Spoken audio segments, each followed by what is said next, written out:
ఇవాళ క్రిస్మస్ పండుగ రోజు ఈ అనాథ పిల్లల పరిస్థితి ఏంది, ఆ పిల్లలతో కలిసి భోజనం చేద్దామని నేను ఇక్కడికి వచ్చాను.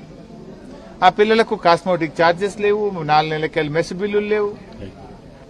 కోడిగుడ్డు చూస్తే గోటి లెక్క ఉన్నది, అది గింతంతా. నువ్వు మాట్లాడుతావు ఓ గ్రీన్ ఛానల్, ఇప్పటి నుంచి గ్రీన్ ఛానల్లో పెట్టినా ఇక మొత్తం హాస్టళ్లకు పైసలు బరాబర్ గ్రీన్ ఛానల్లో పడతాయా? నువ్వు పడ్డాయా గ్రీన్ ఛానల్లో పడితే మరి 4 నెలలకెళ్ళి ఎందుకు పెండింగ్లు ఉన్నది?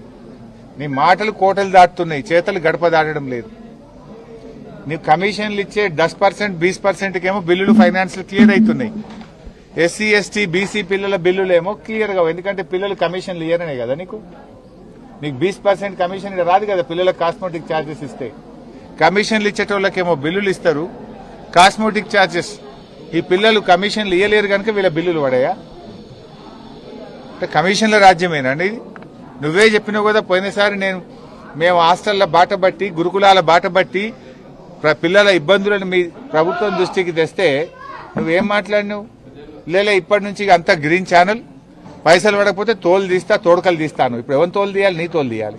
నీ తోడకలు తీయాలి. ఇప్పుడు నువ్వు చెప్పుడు పైకి చెప్తున్నట్టు లోపలికి వెళ్ళి ఇత్తలేనట్టు నువ్వు.